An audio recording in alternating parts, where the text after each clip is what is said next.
아파트 증여는 절대 안 돼. 어머님, 이러시면 저희도 다른 방법을 써야겠네요. 무슨 소리야?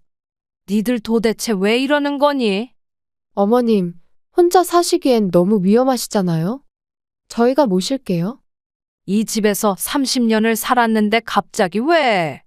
어머니, 우리 이제 더 이상 기다릴 수 없어요. 결정하세요. 너희들 뭔가 이상해.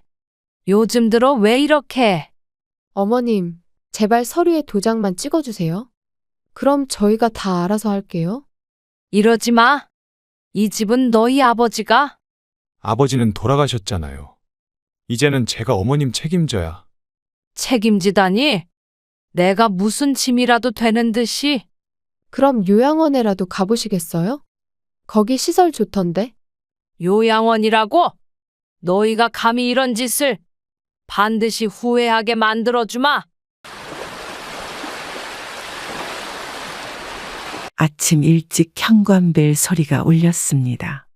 평소 같았으면 손님이 올 시간도 아닌데 의아했습니다. 도어폰 화면을 보니 아들과 며느리가 서 있었습니다. 한 달 전 명절 때도 바쁘다며 오지 않았던 그들이었습니다. 어머니, 일찍 죄송해요. 웬일이니? 어머니 뵈러 왔죠. 아침 드셨어요?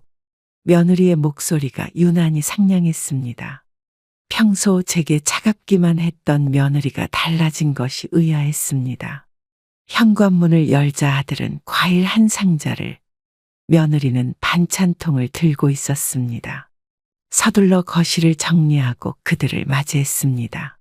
아들은 소파에 앉자마자 핸드폰을 만지작거렸고, 며느리는 주방으로 가서 반찬을 냉장고에 넣기 시작했습니다.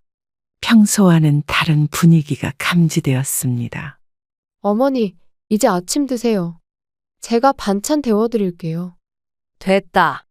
내가 할 수 있어. 제가 해드릴게요. 어머니는 앉아 계세요. 며느리의 지나친 친절이 오히려 불편하게 느껴졌습니다. 식탁에 앉아 있는 동안 아들과 며느리는 계속해서 서로 눈치를 주고받았습니다. 무언가 할 말이 있어 보였습니다. 밥을 먹는 내내 아들은 몇 번이나 입을 열려다 닫았습니다. 평소 과묵한 아들이었지만 오늘따라 더 불안해 보였습니다. 며느리는 반찬을 하면서도 계속 아들을 쳐다보았습니다. 밥 맛있게 드세요, 어머니. 요새 건강은 어떠세요? 갑자기 아들이 건강 얘기를 꺼냈습니다. 제가 아프기라도 한 것처럼 걱정스러운 표정을 지었습니다. 며느리도 덩달아 걱정하는 듯한 표정을 지었습니다. 건강하다. 걱정 마. 그래도 연세가 있으시니까 조심하셔야죠. 식사가 끝나고 며느리가 서둘러 설거지를 시작했습니다. 살림을 시작한 이후 처음 보는 모습이었습니다. 아들은 소파에 앉아 계속 무언가 망설이는 듯했습니다. 거실에 앉아 있는 동안 창밖으로 흐린 하늘이 보였습니다. 어쩐지 불길한 예감이 들었습니다. 며느리의 지나친 친절도 아들의 어색한 태도도 모두 수상했습니다. 어머니, 마침내 아들이 입을 열었습니다. 그 순간 며느리도 설거지를 멈추고 거실로 나왔습니다. 두 사람은 마치 짜고 있었던 것처럼 저를 바라보았습니다. 할 말이 있어서 왔어요. 아들의 말투가 조심스러웠습니다. 평소와 다른 그들의 모습에 가슴 한켠이 불안해지기 시작했습니다. 분명 단순한 방문이 아닐 거라는 생각이 들었습니다. 아들과 며느리의 수상한 방문이 예고하는 것이 무엇일지 두려워지기 시작했습니다. 식탁에 앉아 있는 동안 아들의 표정이 계속 변했습니다. 며느리는 제 옆자리에 앉아 커피를 내왔습니다. 평소와 다른 그들의 모습에 불안감이 커져갔습니다. 어머니, 드세요. 어머니가 좋아하시는 아메리카노예요. 요즘 이 동네 재개발 이야기가 많던데. 그래서 말인데 어머니, 저희가 드릴 말씀이 있어요. 아들의 말에 며느리가 고개를 끄덕였습니다. 두 사람은 마치 미리 약속이라도 한 듯 저를 바라보았습니다. 창밖으로는 여전히 비가 내리고 있었습니다. 거실 공기가 무거워졌습니다. 아들은 잠시 머뭇거리다 입을 열었습니다. 평소 과묵한 아들치고는 이례적으로 말이 많았습니다. 어머니, 이제 연세도 있으시고 큰 집에서 혼자 사시기가 불편하실 것 같아서요. 아들의 말에 순간 손에 든 커피잔이 흔들렸습니다. 이런 말이 나올 것 같아 걱정했던 찰나였습니다. 무슨 소리야? 어머님, 저희가 어머님 건강도 챙겨드리고 싶어서 그래요. 며느리가 말을 거들었습니다.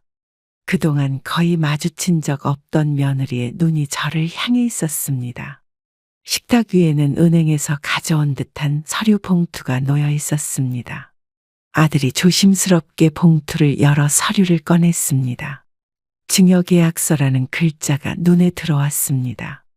이 집을 저희 앞으로 해주시면 저희가 어머님 모시고 살겠습니다. 순간 숨이 막혔습니다.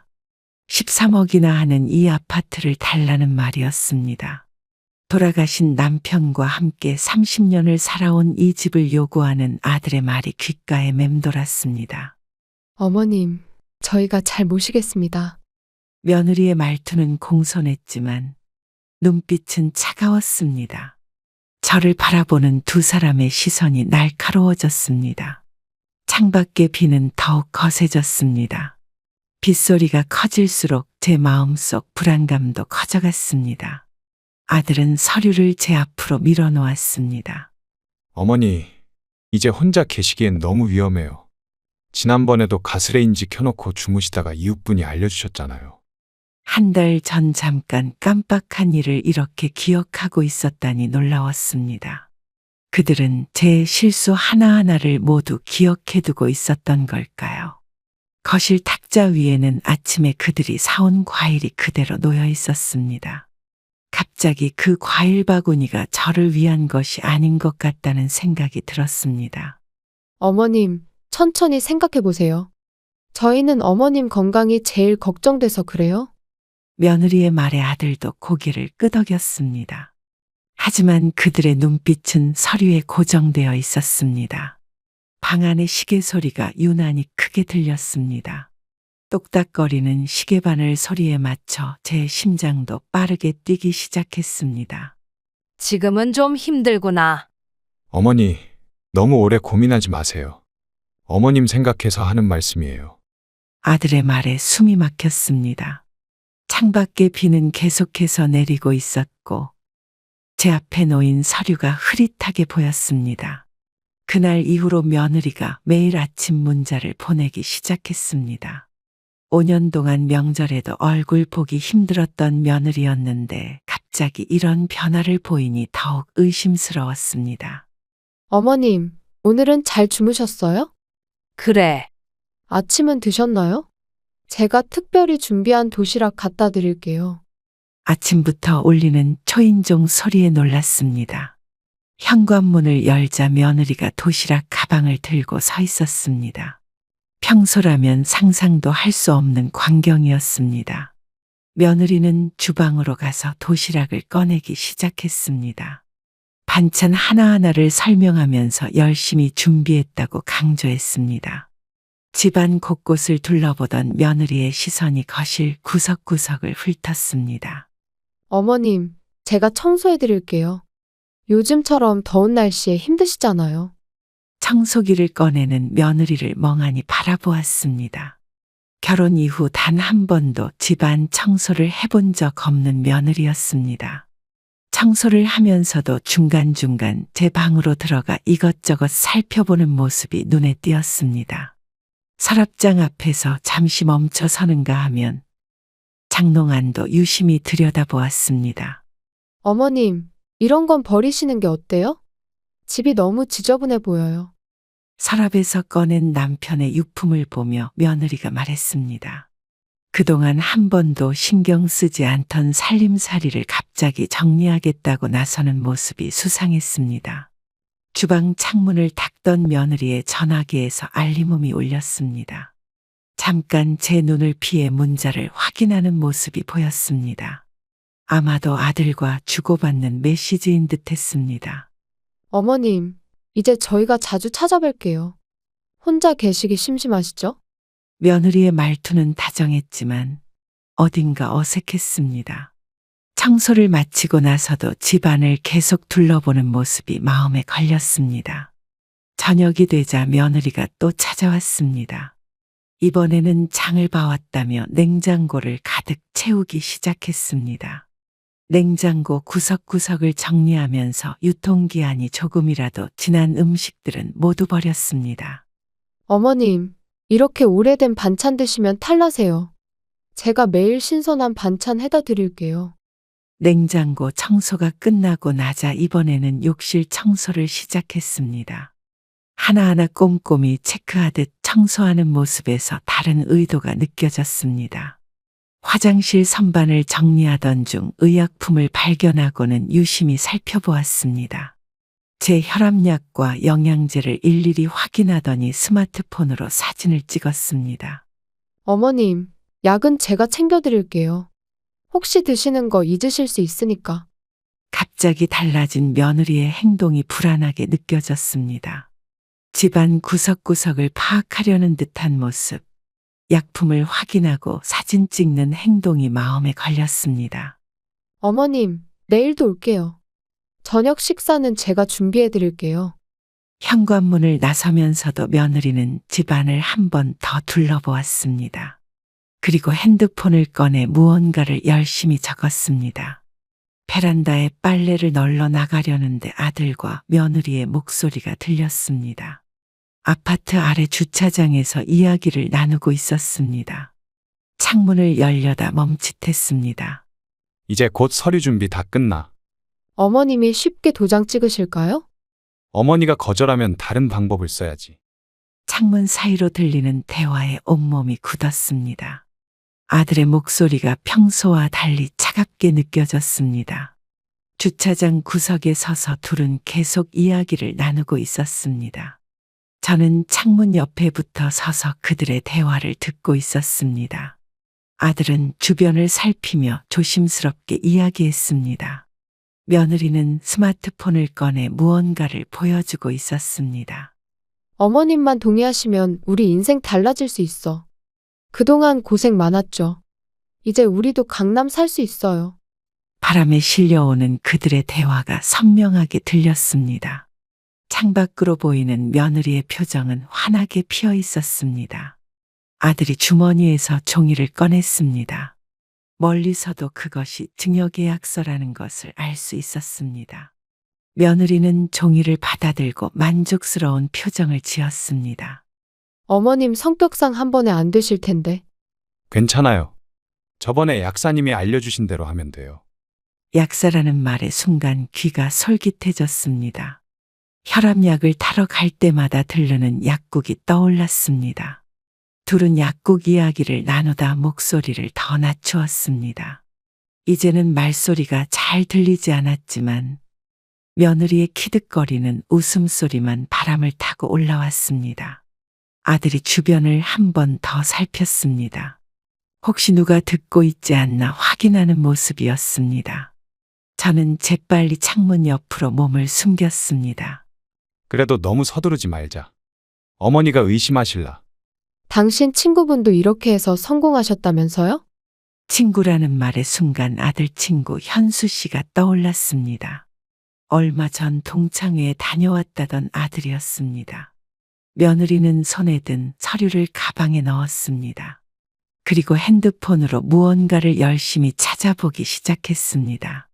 여기 좋은 요양원이 있네요. 저희 집에서도 가깝고. 요양원이라는 말에 숨이 멎는 것 같았습니다. 창문 틈으로 보이는 며느리의 모습이 흐릿해졌습니다. 둘은 이제 차에 오르려는 듯 움직였습니다. 마지막으로 들린 건 며느리의 말이었습니다. 어머님만 설득되면 다 해결되는 거네요. 그들이 주차장을 떠난 후에도 한참을 그 자리에 서 있었습니다. 머릿속에서는 요양원이라는 단어가 계속 맴돌았습니다.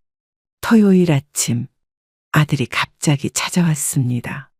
손에는 여행사 팸플릿을 들고 있었습니다. 제주도 효도관광이라며 팸플릿을 내밀었습니다. 어머니, 모처럼 좋은 데 다녀오세요. 갑자기 무슨 여행이야? 그동안 효도 한 번 제대로 못 해드려서요. 이번에 회사에서 상여금도 나왔고. 아들의 말에 며느리가 거들었습니다. 팸플릿을 펼쳐 보이며 호텔과 관광지를 하나하나 설명했습니다. 일정표를 자세히 보니 이상한 점이 눈에 띄었습니다. 세 번째 날 오후 일정에 실버타운 견학이라고 적혀 있었습니다. 그것도 2시간이나 배정되어 있었습니다. 아들은 제 시선을 눈치챘는지 서둘러 페이지를 넘겼습니다. 대신 맛집 코스와 올레길 산책을 강조하기 시작했습니다. 며느리의 핸드폰에서 알림음이 울렸습니다. 화면을 슬쩍 보니 실버케어 요양원이라는 글자가 보였습니다. 재빨리 핸드폰을 가방에 넣는 며느리의 모습이 수상했습니다. 어머니, 이번에 꼭 다녀오세요. 저희가 다 준비했어요. 일정표 마지막 장에는 여행사 도장 대신 수상한 도장이 찍혀 있었습니다. 자세히 보니 실버케어 복지재단이라는 글씨가 희미하게 보였습니다. 아들은 제 반응을 살피며 계속 여행의 장점을 이야기했습니다. 숙소가 깨끗하다. 식사가 좋다는 등 필요 이상으로 설명이 길었습니다. 서류 봉투에서 비행기 티켓을 꺼내 보여주었습니다. 이미 예약이 완료된 상태였습니다. 출발 시간은 다음 주 수요일 오전이었습니다. 어머니, 짐은 제가 다 챙겨드릴게요. 며느리가 제 방으로 들어가려 했습니다. 옷장을 열어보겠다는 눈치였습니다. 저는 얼른 막아섰습니다. 아들은 여행 준비를 핑계로 집안 구석구석을 둘러보기 시작했습니다. 특히 서재에 있는 서류철에 관심을 보였습니다. 어머니 통장이랑 도장은 제가 보관할게요. 여행 가셨다 잃어버리시면 안 되니까. 순간 등골이 서늘해졌습니다. 이 여행의 진짜 목적이 무엇인지 감이 왔습니다. 아들은 계속해서 여행 이야기를 이어갔습니다. 하지만 제 귀에는 실버타운, 요양원이라는 단어만 맴돌았습니다. 어머니, 저녁에 한 번 더 와서 짐 챙기는 거 도와드릴게요. 며느리의 말에 저도 모르게 고개를 저었습니다. 이 여행이 단순한 효도 관광이 아니라는 걸 직감적으로 알 수 있었습니다. 아들과 며느리는 자리에서 일어났습니다. 현관문을 나서기 전 며느리가 핸드폰으로 무언가를 보여주려 했습니다. 화면에는 고급스러운 요양 시설 사진이 떠 있었습니다. 일요일 오후 급한 초인종 소리에 현관문을 열었습니다. 아들의 친구 현수 씨가 숨을 헐떡이며 서 있었습니다. 평소 밝은 표정이던 그의 얼굴이 어둡게 보였습니다. 어머님, 죄송한데 잠깐 뵐 수 있을까요? 무슨 일이니? 어머님께 꼭 전해드려야 할 말씀이 있습니다. 거실로 들어선 현수 씨는 주변을 살폈습니다. 마치 누군가 엿듣고 있지 않은지 확인하는 듯 했습니다. 그리고는 조심스럽게 자리에 앉았습니다. 차를 내오려는 저를 붙잡고 앉혔습니다. 그의 표정이 심각해 보였습니다. 손은 떨리고 있었고 이마에는 식은땀이 맺혀 있었습니다. 현수 씨는 주머니에서 휴대폰을 꺼냈습니다. 녹음된 파일을 재생하려다가 멈칫했습니다. 무언가 망설이는 듯한 표정이었습니다. 어머님, 먼저 이 말씀부터 드려야 할 것 같습니다. 어제 저희 동창회에서 있었던 일입니다. 동창회라는 말에 귀가 솔깃해졌습니다. 아들이 어제 동창회에 다녀왔다고 했던 기억이 났습니다. 현수 씨는 깊은 한숨을 내쉬었습니다. 절대로 아파트 증여하시면 안 됩니다. 아드님이 어제 술에 취해서 무서운 계획을 털어놓으셨어요. 순간 온몸에 전율이 흘렀습니다. 현수 씨는 주머니에서 휴대폰을 꺼내 녹음 파일을 재생했습니다. 취기가 오른 아들의 목소리가 들렸습니다. 휴대폰에서 들려오는 아들의 웃음소리가 섬뜩했습니다. 현수 씨는 고개를 숙인 채 녹음을 틀었습니다. 아들이 술에 취해 한 이야기들이 차례로 흘러나왔습니다. 동창회에서 아드님이 술에 취해서 다 말씀하셨어요. 아파트만 받으면 어머님을 바로 요양원으로 보내고 남은 재산까지 다 가로채겠다고. 현수 씨의 손이 떨리고 있었습니다. 녹음 내용은 계속되었고 취중에 나온 아들의 이야기는 점점 더 충격적이었습니다. 어머님, 저 이런 말씀 드리기가 너무 죄송합니다. 하지만 제가 알면서 모른 척 할 수는 없었어요. 방 안에 침묵이 흘렀습니다. 창밖으로 들리는 아이들의 웃음소리가 더욱 공허하게 느껴졌습니다. 현수 씨는 주머니에서 종이 한 장을 꺼냈습니다. 이건 제가 어제 찍은 사진입니다. 아드님이 요양원 원장과 만나는 모습이에요. 이미 입소 계약금도 걸어두셨다고 합니다. 사진 속에는 아들과 한 중년 여성이 악수하는 모습이 찍혀 있었습니다. 장소는 고급스러워 보이는 요양원 로비였습니다. 어머님, 절대로 도장 찍으시면 안 됩니다. 아드님이 이미 다 계획을 세워두셨더라고요. 현수 씨의 목소리가 떨렸습니다. 그의 눈가에는 눈물이 고여 있었습니다. 자신의 친구에 대해 이런 이야기를 하는 게 쉽지 않았을 텐데도 그는 저를 위해 이 자리에 왔습니다. 증거도 더 있습니다. 제가 어제 동창회에서 모든 걸 녹음해뒀어요. 혹시 필요하실까봐. 현수 씨는 자리에서 일어났습니다. 현관문을 나서기 전 마지막으로 한마디를 더 했습니다. 현수 씨가 틀어준 녹음 파일을 들으며 저는 그 자리에 얼어붙었습니다. 술에 취한 아들의 목소리가 휴대폰 스피커를 통해 흘러나왔습니다. 내가 이런 말 하면 안 되는데 어머니 재산 다 뺏을 거야. 야, 무슨 소리야? 요양원에 모셔다 드리면 돼. 치매 진단만 받으면 끝이야. 현수 씨는 고개를 숙인 채 녹음 파일을 계속 재생했습니다. 동창회장의 소란스러운 배경음 속에서도 아들의 목소리는 선명하게 들렸습니다. 녹음 속에서 아들은 자신의 계획을 자랑스럽게 떠들어댔습니다.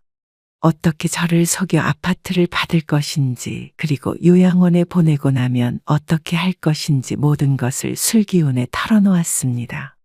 와이프랑 다 계획했어. 어머니 혼자 계시기 불안하다고 해서 모시고 산다고 하면 돼. 동창들의 웃음소리가 들렸습니다. 하지만 그 웃음소리 속에서 현수 씨의 목소리가 또렷하게 들렸습니다. 야, 정신 차려. 이게 무슨 소리야? 녹음 파일은 계속되었습니다. 아들은 이미 요양원과도 접촉했다고 했습니다. 입소 예약금까지 걸어두었다는 말에 저는 온몸이 떨렸습니다. 어차피 연세도 많으신데 뭐. 요양원에서 편하게 지내시게 하면 되잖아. 아들의 말투에는 죄책감이라고는 찾아볼 수 없었습니다. 오히려 자랑스럽게 자신의 계획을 떠들어대고 있었습니다. 며느리와 함께 어떻게 저를 속일지 계획까지 세워놓았다고 했습니다. 현수 씨는 잠시 녹음을 멈추고 서류 봉투를 꺼냈습니다. 그 안에는 아들이 요양원을 다녀간 증거들이 있었습니다. 상담 내역서, 입소 계약금 영수증, 그리고 몇 장의 사진들이었습니다. 어머님, 이건 요양원 원장님과 찍은 사진입니다. 제가 따로 조사해보니 그쪽이랑 이미 다 얘기가 됐더라고요. 사진 속 아들은 웃으며 요양원 원장과 악수를 하고 있었습니다. 촬영 날짜를 보니 일주일 전이었습니다. 제가 아파트 증여를 망설이던 바로 그때였습니다. 치매 진단도 이미 준비해뒀대요. 병원이랑도 다. 현수 씨의 말이 끝나기도 전에 다시 녹음이 재생되었습니다. 이번에는 며느리의 목소리였습니다. 언제 왔는지 동창회장에서 아들과 함께 계획을 논의하고 있었습니다. 어머님 통장도 다 정리하고 도장도 미리 챙겨놔야 해요. 순간 지난주 며느리가 집안 청소를 한다며 서랍장을 뒤졌던 일이 떠올랐습니다. 그때 이미 도장을 찾으려 했던 것이었습니다. 녹음 파일은 계속해서 충격적인 내용들을 들려주었습니다. 아들과 며느리는 이미 몇 달 전부터 이 계획을 세워왔다고 했습니다. 요양원비는 제 통장에서 빼가면 된다는 이야기까지 나누고 있었습니다. 어머님, 이게 다가 아닙니다. 아드님이 도박빚도 있다고. 현수 씨의 말에 정신이 아득해졌습니다. 창밖으로 보이는 하늘이 갑자기 흐려 보였습니다. 현수 씨는 작은 녹음기를 제 손에 쥐어주었습니다. 얇은 기계 하나가 이렇게 무겁게 느껴질 줄은 몰랐습니다. 어머님, 이걸로 앞으로의 대화를 다 녹음하세요. 이런 걸 써본 적이 없는데. 버튼만 누르시면 돼요. 빨간색이 녹음, 파란색이 정지예요. 현수 씨는 녹음기 사용법을 자세히 알려주었습니다. 손가락으로 버튼 위치를 짚어가며 설명했지만 저는 여전히 망설여졌습니다. 오후가 되자 아들과 며느리가 찾아왔습니다. 여행 준비를 도와준다며 옷장을 뒤지기 시작했습니다. 녹음기는 제 앞치마 주머니 속에서 무거운 존재감을 드러냈습니다. 어머니, 여름 옷은 다 정리해 드릴게요. 며느리의 말에 맞춰 살짝 주머니 속 빨간 버튼을 눌렀습니다. 손가락이 떨려왔지만 꾹 참고 평소처럼 행동했습니다. 아들은 서재에서 서류를 찾고 있었습니다. 통장과 도장을 찾는 눈치였습니다. 며느리는 옷장을 정리하는 척하며 서랍 구석구석을 살폈습니다. 어머니, 통장이랑 도장은 어디 두셨어요? 그건 왜? 혹시 여행 가셔서 필요하실까 봐요. 대화가 오갈 때마다 주머니 속 녹음기가 무거워졌습니다. 아들과 며느리의 수상한 행동들이 하나하나 기록되고 있다는 생각에 긴장이 됐습니다. 저녁 식사 자리에서도 녹음은 계속되었습니다. 식탁에서 오가는 대화, 요양원 견학 계획, 은행 방문 이야기까지 모든 것이 녹음되었습니다. 어머니, 내일은 은행에 같이 가요. 무슨 일로? 여행 경비도 있고 정리할 게 좀 있어서요. 아들의 말에 며느리가 눈빛을 보냈습니다. 저는 밥을 먹는 척하며 그들의 모든 대화를 녹음했습니다. 수저 소리에 섞여 그들의 속삭임도 기록되었습니다. 현관에서 신발을 신으며 아들이 중얼거렸습니다. 요양원 원장과 통화해야 한다는 말이었습니다. 그 순간에도 녹음기는 작동하고 있었습니다. 이틀째 되는 날, 며느리가 또 청소를 하겠다고 왔습니다.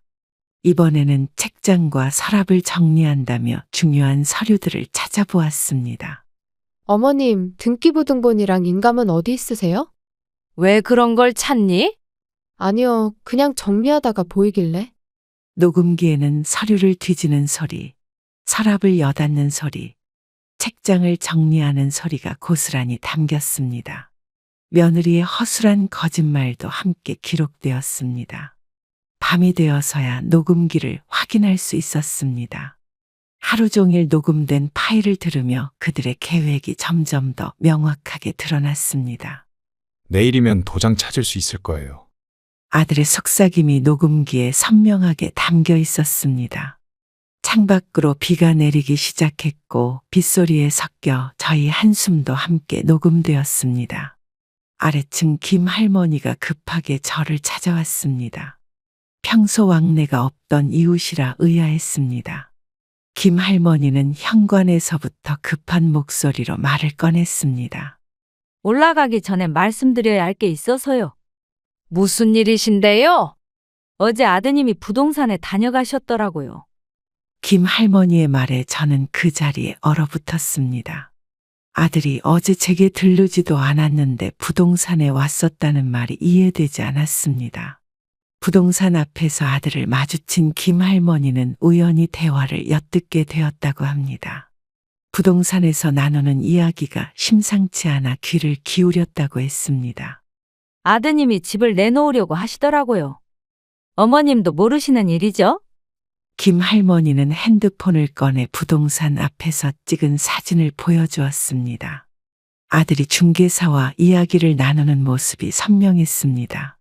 사진 속 아들은 부동산 앞에서 서류 뭉치를 들고 있었습니다. 김 할머니는 그들의 대화를 또렷이 기억하고 있었습니다. 매매가는 시세보다 조금 낮게 해도 된다고 하시더라고요. 빨리 처분하고 싶다면서. 김 할머니의 말에 온몸에 전율이 흘렀습니다. 아들은 이미 집을 팔 계획까지 세워두고 있었던 것입니다. 부동산 사장은 제 아들과 이미 여러 번 만난 것처럼 보였습니다. 매매 조건과 가격대까지 구체적으로 의논하는 모습을 김 할머니가 목격했다고 합니다. 어머님 몰래 하시는 거라 제가 말씀드려야 할 것 같아서요. 김 할머니는 주머니에서 구겨진 명함 한 장을 꺼냈습니다. 부동산 중개사 명함이었습니다. 아들이 떨어뜨린 것을 주었다고 했습니다. 명함 뒷면에는 급하게 적은 메모가 있었습니다. 최저 12억, 한 달 내 금매라는 글씨가 선명했습니다. 시세보다 훨씬 낮은 가격이었습니다. 어머님, 조심하셔야 해요. 아드님이 어제 중개사한테 이상한 말을 하시더라고요. 김 할머니는 아들이 중개사에게 했던 말들을 하나하나 전해주었습니다. 매매가 성사되면 요양원으로 간다는 이야기까지 들었다고 했습니다.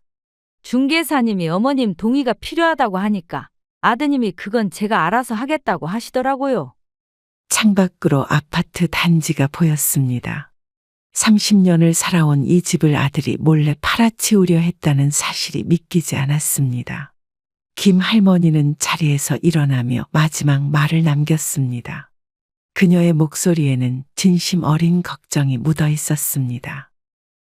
수요일 아침, 아들과 며느리가 서류 가방을 들고 찾아왔습니다. 이제는 그들의 방문이 반갑지 않았습니다. 매번 숨겨진 의도가 있다는 것을 알게 되었기 때문입니다. 어머니, 오늘은 좀 중요한 얘기가 있어서요. 그래, 무슨 얘긴데? 어머니, 이제 결정하셔야죠. 증여 계약. 아들의 말에 며느리가 재빨리 서류를 꺼냈습니다. 이전과 달리 그들의 태도가 다급해 보였습니다. 서두르는 기색이 역력했습니다. 거실 탁자 위에는 증여계약서가 놓였습니다. 며느리는 볼펜까지 준비해 제 앞에 내밀었습니다. 더 이상의 친절한 가면은 없었습니다. 어머님, 이제 그만 서명하세요. 며느리의 목소리에 날이 서 있었습니다.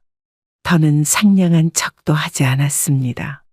제가 망설이자 아들의 표정도 굳어졌습니다. 아들은 자리에서 일어나 서성이기 시작했습니다. 손톱을 물어뜯는 모습이 마치 도박장에서 큰돈을 잃은 사람 같았습니다. 어머니, 저희도 더는 기다릴 수가 없어요. 며느리가 제 앞으로 바싹 다가왔습니다. 평소의 공손한 태도는 온데간데 없이 사라졌습니다. 눈빛이 매서웠습니다. 서류 위에 찍혀 있는 날짜를 보니 이미 한 달 전부터 준비해온 것 같았습니다. 모든 게 계획적이었다는 생각에 소름이 돋았습니다. 이렇게 큰 집에서 혼자 사시는 게 위험하다고 했잖아요. 아들이 창문 쪽으로 가더니 갑자기 창문을 활짝 열었습니다. 찬바람이 거실 안으로 들어왔습니다. 어머니가 이러시면 저희도 다른 방법을 써야 해요. 며느리의 말투에 위협이 느껴졌습니다. 아들은 벽에 기대어 서서 초조한 듯 다리를 떨고 있었습니다. 탁자 위에는 여전히 증여계약서가 놓여 있었습니다. 며느리는 볼펜을 제 손에 쥐어주려 했습니다. 손이 떨리는 게 보였습니다. 내일까지 시간 드릴게요. 어머님도 이제 결단을 내리세요. 아들이 현관문을 나서며 던진 말이었습니다. 그의 목소리에는 더는 아들의 정이라고는 찾아볼 수 없었습니다. 며느리는 마지막으로 서류를 정리하며 제게 경고하듯 말했습니다. 그동안의 상냥한 모습은 완전히 사라지고 차가운 얼굴만 남아 있었습니다. 며느리가 청소하다 옮겨놓은 서랍을 정리하던 중이었습니다. 구석에 숨겨진 서류 봉투 하나가 눈에 띄었습니다. 실버케어 요양원 입소 신청서. 봉투 겉면에 적힌 글자를 보는 순간 손이 멈추었습니다.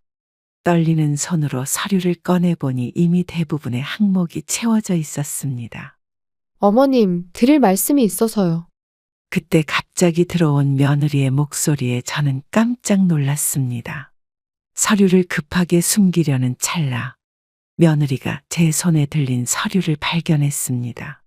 며느리의 얼굴이 순식간에 창백해졌습니다. 서류를 빼앗으려 했지만 저는 이미 모든 내용을 확인한 뒤였습니다. 신청서에는 제 이름과 주민등록번호가 적혀 있었습니다. 입소 예정일은 다음 달 초였고 보증금까지 입금된 상태였습니다. 치매 진단서라는 공란으로 남아 있었습니다. 하단에는 보호자 서명란이 있었고 아들의 도장이 이미 찍혀 있었습니다. 며느리는 당황한 기색이 역력했습니다. 전화기를 꺼내 누군가에게 문자를 보내려 했습니다. 아마도 아들에게 연락하려는 것 같았습니다. 입소 신청서 뒷면에는 요양원 안내문이 붙어 있었습니다. 제가 들어갈 방으로 지정된 곳은 창문도 없는 1층 끝방이었습니다. 비용 내역서도 있었습니다. 입소 보증금 5천만 원, 월 요양비 250만 원. 모두 제 통장에서 인출할 계획이었다는 것을 알 수 있었습니다. 어머님, 그건 제가 설명. 며느리의 말이 채 끝나기도 전에 현관문이 열렸습니다. 아들이 들어왔고 상황을 직감한 듯 얼굴이 굳어졌습니다. 아들의 손에는 병원 서류 봉투가 들려 있었습니다. 봉투 겉면에 신경과라는 글자가 보였습니다. 치매 진단서를 준비해 온 것이 분명했습니다. 거실에는 무거운 침묵이 내려앉았습니다. 아들과 며느리는 서로 눈치를 보며 어쩔 줄 몰라 했습니다. 제 손에 들린 입소 신청서가 바람에 살짝 흔들렸습니다. 그들의 계획이 모두 담긴 종이 한 장이 이제는 증거가 되어 있었습니다. 목요일 저녁, 아들이 문을 거세게 두드렸습니다. 평소와 다른 발소리에 불안한 마음으로 현관문을 열었습니다. 어머니, 이제 더는 안 되겠어요. 무슨 소리야? 아파트 증여 안 해주실 거죠? 아들의 눈빛이 이상했습니다. 흐트러진 옷매무새, 술 냄새, 그리고 손에 들린 검은 봉지가 심상치 않았습니다. 아들은 거실로 들어오자마자 검은 봉지를 바닥에 던졌습니다. 안에서 플라스틱 통이 굴러나왔고 기름 냄새가 코를 찔렀습니다. 거실 바닥에 기름을 뿌리기 시작했습니다. 아들의 손이 떨리고 있었고 이마에는 식은땀이 흘렀습니다. 이러다가 우리 다 죽어. 아들은 광기 어린 목소리로 소리쳤습니다. 라이터를 꺼내들었고 거실은 기름 냄새로 가득 찼습니다. 저는 급히 휴대폰을 꺼내 112에 전화를 걸었습니다. 아들은 제 행동을 보고 더욱 격분했습니다. 제 손에서 휴대폰을 빼앗으려 했습니다. 신고하면 다 불태워버릴 거야. 아들의 위협적인 행동에 저는 현관문 쪽으로 물러섰습니다. 이웃집에서 소동 소리를 듣고 문을 두드리기 시작했습니다. 기름이 바닥에 번져나갔습니다. 아들은 라이터를 들고 계속 위협했습니다. 손이 떨리는 게 보였지만 눈빛은 이성을 잃은 듯했습니다. 계단을 오르는 발소리가 들렸습니다. 누군가 큰 소리로 경찰이 오고 있다고 외쳤습니다. 아들의 표정이 순간 굳어졌습니다. 어머니, 마지막으로 기회 드리는 거예요. 라이터를 켜드는 순간 현관문이 강제로 열렸습니다. 제복을 입은 경찰관들이 들이닥쳤고 순식간에 아들을 제압했습니다.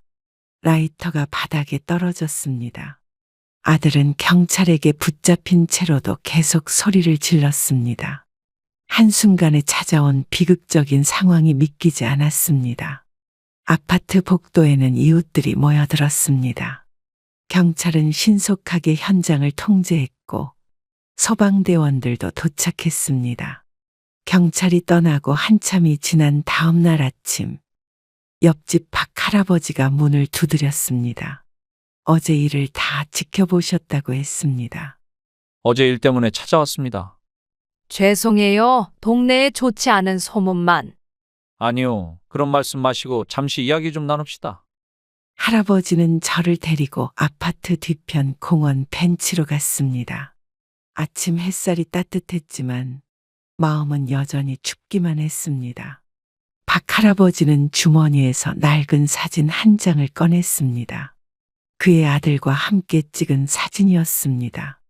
할아버지의 표정이 잠시 어두워졌습니다. 공원에는 아침 운동을 나온 사람들의 발걸음 소리만 들렸습니다. 할아버지는 천천히 자신의 이야기를 시작했습니다. 저도 비슷한 일을 겪었습니다. 5년 전 제 아들도 할아버지의 아들도 재산 문제로 아버지를 위협했다고 했습니다. 결국 관계가 완전히 끊어졌다는 이야기였습니다. 벤치에 앉아 할아버지의 이야기를 듣는 동안 어제의 충격이 조금씩 가라앉기 시작했습니다. 저만 겪는 일이 아니라는 걸 알게 되었습니다. 돈이 무서운 겁니다. 사람을 이렇게 변하게 만드는 게. 할아버지는 주머니에서 신문 스크랩을 꺼냈습니다. 비슷한 사건들이 여러 건 실려 있었습니다. 부모의 재산을 노리고 벌어진 범죄들이었습니다. 이제 어떻게 하실 겁니까? 할아버지의 질문에 저는 답을 할 수 없었습니다. 창밖으로 보이는 아파트를 바라보며 한숨만 나왔습니다. 법의 심판을 받게 하세요. 그게 자식을 위하는 길입니다. 할아버지의 말씀이 가슴에 와닿았습니다. 아들을 고소해야 한다는 생각이 들자 눈물이 맺혔습니다. 할아버지는 변호사 명함 한 장을 건네주었습니다. 자신이 겪은 일을 해결해 준 분이라고 했습니다. 혼자가 아닙니다. 저희가 증인이 되어드리겠습니다. 공원의 나무들이 바람에 흔들렸습니다. 할아버지의 말씀처럼 이제는 결단을 내려야 할 때라는 생각이 들었습니다. 이른 아침, 남편이 잠든 곳을 찾아갔습니다. 납골당은 평소보다 조용했고 아침 햇살이 유리창을 통해 비치고 있었습니다. 여보, 오랜만이에요. 우리 아들 때문에 왔어요. 당신도 이럴 줄은 몰랐죠. 남편의 사진을 바라보며 이야기를 시작했습니다. 평소에는 무덤덤하게 보이던 사진 속 남편의 표정이 오늘따라 안타까워 보였습니다. 봉안실 의자에 앉아 한참을 생각에 잠겼습니다. 아들을 키우면서 함께 고생했던 순간들이 스쳐 지나갔습니다. 첫걸음말을 떼던 날, 유치원 입학식, 대학 합격 소식을 들었을 때, 그때마다 아들의 성공을 자랑스러워하던 남편의 모습이 선명했습니다. 제가 들고 온 서류 봉투에는 고소장 양식이 들어 있었습니다. 박 할아버지가 소개해준 변호사 사무실에서 받아온 것이었습니다. 여보, 우리 아들을 고소해야 할 것 같아요. 목소리가 떨렸습니다. 하지만 이제는 결단을 내려야 할 때라는 것을 알고 있었습니다. 아들의 방화 미수 사건 이후 더는 미룰 수 없었습니다. 고소장 첫 장을 펼쳤습니다. 아들과 며느리의 이름을 적어야 하는 란을 바라보며 한참을 망설였습니다. 경찰 조사 과정에서 나온 증거들이 모두 서류철에 담겨 있었습니다. 녹음 파일, 사진, 요양원 입소 신청서, 그리고 증인들의 진술서까지. 창밖에서 들려오는 새소리가 유난히 처량하게 들렸습니다. 펜을 손에 쥐고 있지만 쉽게 글씨가 써지지 않았습니다. 당신이라면 어떻게 하셨을까요? 사진 속 남편은 여전히 따뜻한 미소를 짓고 있었습니다. 그 미소를 보고 있자니 용기가 생겼습니다. 마침내 고소장의 첫 글자를 적기 시작했습니다. 떨리는 손으로 한 글자 한 글자를 써내려갔습니다. 이제 돌아가 봐야겠어요. 다음에 또 올게요. 자리에서 일어나며 남편의 사진을 한 번 더 바라보았습니다. 이제 저의 결정이 확고해졌다는 것을 느낄 수 있었습니다. 경찰서 조사실에서 형사는 제가 제출한 녹음 파일을 하나씩 재생했습니다. 증거물이 쌓여있는 탁자 위로 햇빛이 비치고 있었습니다. 어머님, 이 녹음 외에도 증거가 더 있으신가요? 녹음기 말고도 휴대폰으로도 찍었어요. 요양원 입소 신청서도 가지고 계시죠? 형사는 꼼꼼하게 메모를 해가며 저희 진술을 들었습니다. 아들과 며느리의 계획이 단순한 충동이 아닌 계획적인 범행이었다는 걸 밝혀내고 있었습니다. 책상 위에는 현수 씨가 제공한 동창회 녹음 파일도 있었습니다. 형사는 그 녹음을 들으며 연필로 시간대를 표시했습니다. 아드님 친구분도 진술하시기로 했습니다. 형사의 말에 고개를 끄덕였습니다. 현수 씨는 이미 증인으로 나서겠다고 자원했다고 합니다. 조사실 밖에서는 다른 형사들이 바삐 움직이고 있었습니다. 아들의 도박빚 관련 자료를 찾고 있다고 했습니다. 어머님, 여기 요양원 원장님과 통화하신 내역도 있네요. 형사가 보여준 통화 기록에는 아들이 요양원과 연락한 시간이 상세히 적혀 있었습니다. 입소 계약금을 이미 보낸 사실도 확인되었습니다. 김 할머니가 제공한 부동산 중개사 진술도 추가되었습니다. 아들이 집을 금매로 내놓으려 했다는 정황이 드러났습니다. 아드님 휴대폰에서 찾은 문자 메시지입니다. 형사가 보여준 문자에는 며느리와 주고받은 대화가 있었습니다. 저를 요양원에 보내고 난 뒤의 계획까지 적혀 있었습니다. 며느리의 친구가 제공한 카페에서의 녹음도 증거로 채택되었습니다. 형사는 그 내용을 들으며 심각한 표정을 지었습니다. 이건 단순 사기가 아닙니다. 조직적인 범행이에요. 형사의 말에 저는 손수건을 꺼내 눈물을 닦았습니다. 이제는 돌이킬 수 없는 강을 건너고 있다는 것을 실감했습니다. 조사실 벽시계가 오후를 가리키고 있었습니다. 형사는 아직도 확인할 증거가 많이 남았다고 했습니다. 형사가 저를 다시 불렀습니다. 책상 위에는 도박장 CCTV 사진이 펼쳐져 있었습니다. 아들의 모습이 선명했습니다. 어머님, 좀 충격적인 내용일 수 있습니다. 얼마나 빚을 진 거예요? 5억이 넘습니다. 사채까지 쓴 걸로 확인됐어요. 형사는 조심스럽게 자료들을 보여주었습니다. 불법 도박장에서 찍힌 아들의 모습, 대출 서류들, 사채업자와의 통화 기록까지 있었습니다. 컴퓨터 화면에는 아들의 대출 내역이 떠 있었습니다. 저의 아파트를 담보로 사용하려 했던 정황도 발견되었습니다. 도박장에서 이런 대화가 있었더군요. 형사가 틀어준 녹음에는 아들이 사채업자와 나누는 대화가 담겨 있었습니다. 집을 팔면 바로 갚겠다는 내용이었습니다. 사채업자들의 진술도 확보되었습니다. 아들이 매일같이 도박장을 들락거렸고 빚이 점점 불어났다는 증언이었습니다. 며느님도 알고 있었습니다. 책상 위에 놓인 며느리의 휴대폰 통화 내역을 보니 도박장 업주와 여러 차례 통화한 기록이 있었습니다. 처음부터 공모한 것이었습니다. 형사는 컴퓨터로 도박장 출입 기록을 보여주었습니다. 아들은 6개월 전부터 거의 매일 밤을 그곳에서 보냈다고 했습니다. 어머님 통장까지 노렸던 것 같습니다. 수사관이 보여준 서류에는 제 통장 사본이 있었습니다. 아들이 언제 복사해 갔는지도 모르는 사이에 준비해둔 것이었습니다. 며느리의 휴대폰에서는 더 충격적인 내용이 발견되었습니다. 요양원에 보내고 난 뒤 제 재산을 모두 정리하려던 계획이 담긴 메모였습니다. 이번 주까지 갚지 않으면 집에 찾아가겠다고 합니다. 형사의 말에 온몸이 굳었습니다. 아들이 도박빚 독촉에 시달리다 극단적인 선택을 한 이유를 이제야 알 것 같았습니다. 조사실 벽에 걸린 화이트보드에는 사건 정황이 시간순으로 정리되어 있었습니다. 아들의 도박빚 그리고 저를 해치려던 계획까지 모든 것이 밝혀져 있었습니다. 아침 뉴스를 보다가 화면에 익숙한 아파트가 비쳤습니다. 저희 집이었습니다. 기자들이 아파트 앞에서 취재를 하고 있었습니다.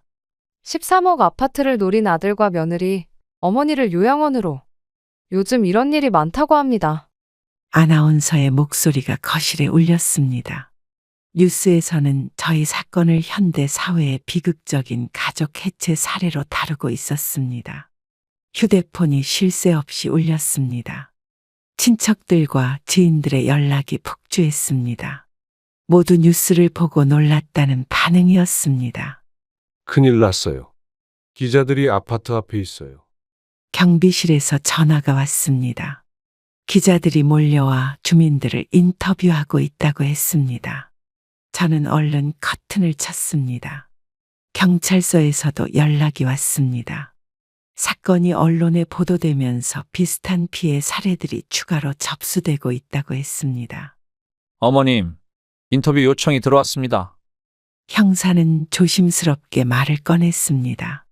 언론사들이 저희 사건을 특집으로 다루고 싶다고 요청했다는 내용이었습니다. TV에서는 전문가들이 나와서 토론을 하고 있었습니다.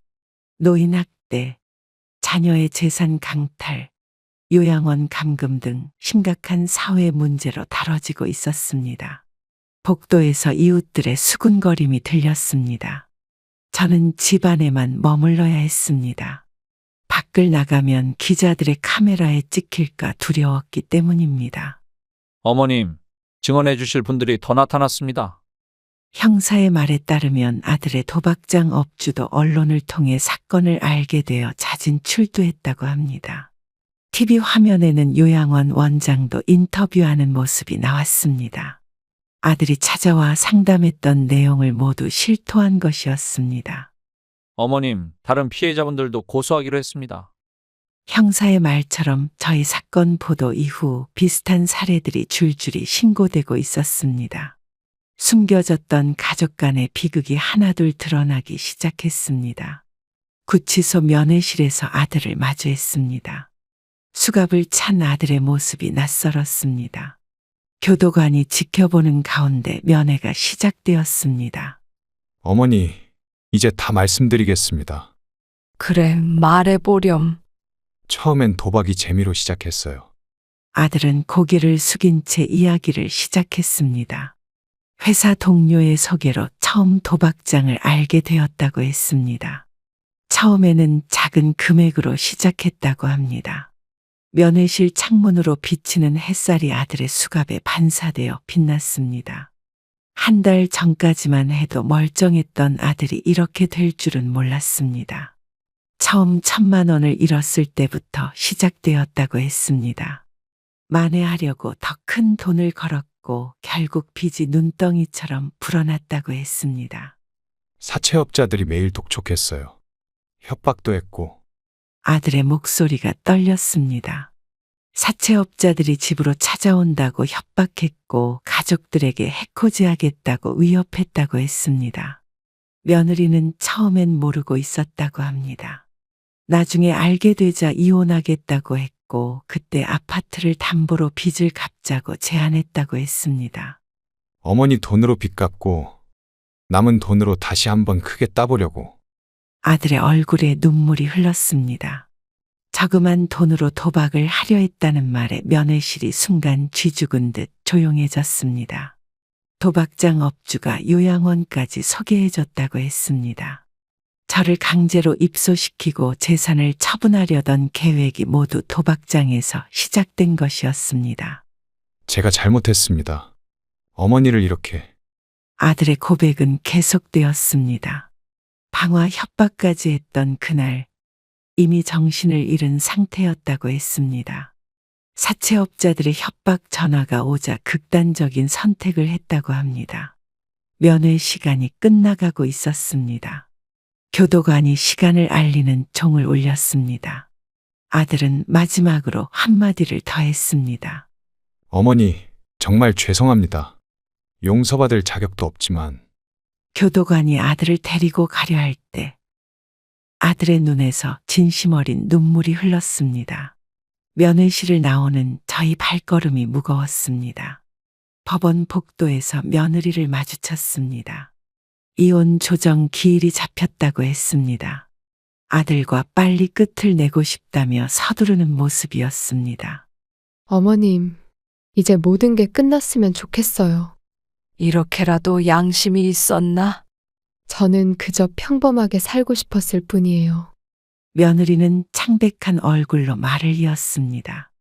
검사실에서 건네받은 수사 기록에는 며느리의 공모 정황이 상세히 적혀 있었습니다. 법원 자료에 따르면 며느리는 일찍부터 아들의 도박 사실을 알고 있었습니다. 오히려 도박장 업주와 연락하며 상황을 파악하고 있었다고 합니다. 며느님도 구속 영장이 청구됐습니다. 검사가 건넨 자료를 보니 며느리의 범행이 드러나 있었습니다. 요양원 입소 계약금도 며느리 명의로 입금된 것이 확인되었습니다. 며느리는 이혼을 통해 상황을 모면하려 했지만 이미 경찰이 확보한 증거가 너무 많았습니다. 통화 기록, 계좌 내역, 요양원 방문 기록까지 모두 드러났습니다. 공범으로 지목된 도박장 업주 진술도 확보했습니다. 검사는 며느리가 도박장 업주와 공모해 아들의 도박을 방조했다는 사실도 밝혀냈습니다. 이혼으로 빠져나가려는 시도가 무색해진 순간이었습니다. 법정에서 며느리는 고개를 숙인 채로 앉아 있었습니다. 판사가 읽어내는 공소사실 하나하나가 그동안의 계획을 모두 밝히고 있었습니다. 피고인은 시어머니의 재산을 노리고 재판장의 목소리가 법정에 울렸습니다. 며느리의 어깨가 떨리는 것이 보였습니다. 더 이상 빠져나갈 구멍은 없어 보였습니다.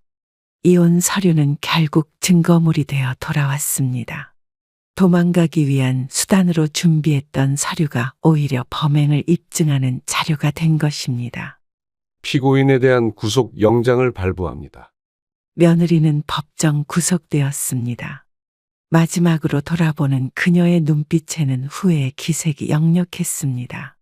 재판부가 입정하기 전 법정 안은 무거운 긴장감이 감돌았습니다. 검은 죄수복을 입은 아들과 며느리가 피고인석에 앉아 있었습니다. 재판부가 입정하겠습니다. 모두 일어서 주시기 바랍니다. 법정 안은 숨소리조차 들리지 않았습니다. 판사는 차분한 목소리로 판결문을 읽기 시작했습니다. 피고인석에 앉은 아들의 어깨가 떨렸습니다. 방화미수, 사기미수, 협박 등 죄목이 하나씩 낭독될 때마다 고개를 더 깊이 숙였습니다.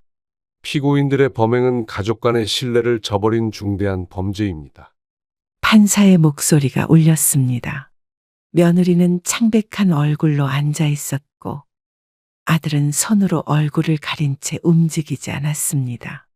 증거 기록만 수십 페이지에 달했습니다. 녹음 파일, 요양원 입소 계약서, 도박장 CCTV, 사채업자 진술까지 모든 증거가 명확했습니다. 피고인들은 노모의 재산을 탈취하기 위해 치밀한 계획을 세웠습니다. 재판장의 판결문 낭독이 이어졌습니다. 방청석에 앉은 현수 씨와 김 할머니도 긴장한 표정으로 지켜보고 있었습니다. 검사는 최후 진술에서 엄벌을 요청했습니다.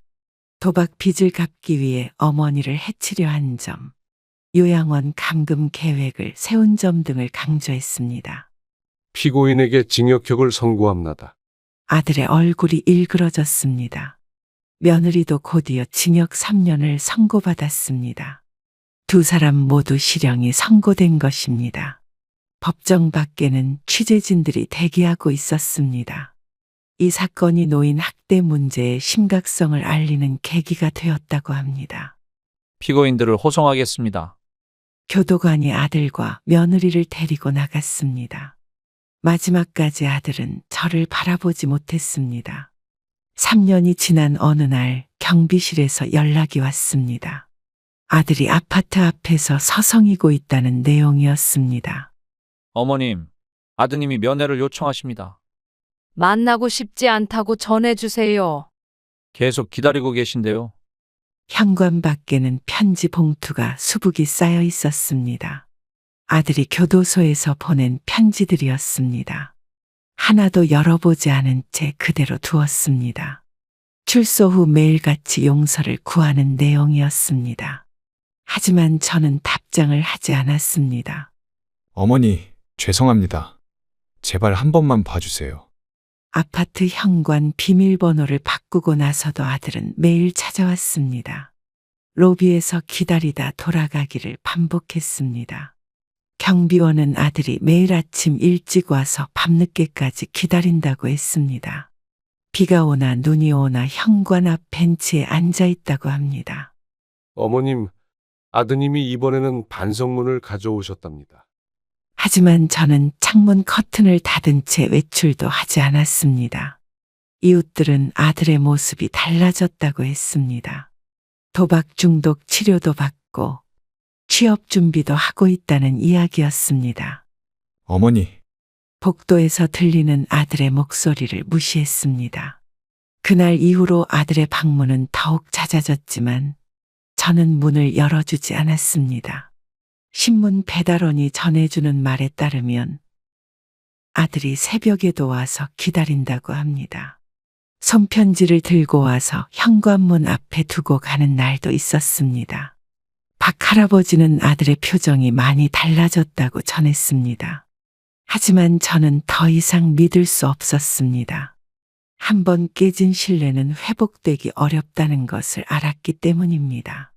복지관에서 봉사 활동을 시작한 지 6개월이 지났습니다. 매주 화요일과 목요일, 저는 독거노인 도시락 배달을 나갑니다. 할머니, 오늘도 반찬 맛있게 드세요. 이렇게 매번 찾아와 주시니 얼마나 감사한지. 저야말로 이렇게 의미 있는 일을 하게 되어 기쁩니다. 도시락을 전달하며 만나는 어르신들의 미소가 저를 치유했습니다. 그들의 이야기를 들으며 제가 겪은 일이 저만의 아픔이 아니었다는 것을 알게 되었습니다. 수요일에는 노인 상담 센터에서 활동합니다. 비슷한 경험을 한 부모님들의 이야기를 들어주고 서로의 아픔을 나누는 시간입니다. 복지관 관장님은 제 경험이 다른 피해자들에게 도움이 될 수 있다고 했습니다. 실제로 많은 분들이 제 이야기를 듣고 용기를 내어 신고를 결심했습니다. 어머님 덕분에 많은 분들이 힘을 얻으십니다. 상담사 선생님의 말씀처럼 저의 이야기는 다른 피해자들에게 작은 희망이 되었습니다. 홀로 고민하던 분들이 이제는 적극적으로 도움을 요청합니다. 법률 상담소에서도 제 사례를 교훈 삼아 피해 예방 프로그램을 만들었습니다. 저는 한 달에 한 번 그곳에서 강의도 합니다. 한 분이라도 더 피해를 막을 수 있다면 매주 토요일에는 동네 공원에서 걷기 모임을 시작했습니다. 비슷한 경험을 가진 분들과 함께 걸으며 이야기를 나눕니다. 이제는 더 이상 혼자가 아니라는 것을 알게 되었습니다. 오히려 제가 겪은 일이 다른 분들을 돕는 계기가 되었습니다. 여기 새로 오신 분이에요. 어머님처럼 용기 내서 찾아오셨답니다. 매일 아침 일찍 일어나 하루를 시작하는 것이 즐거워졌습니다. 더 이상 과거에 묶여 있지 않고 새로운 삶을 살아가고 있다는 것을 느낍니다.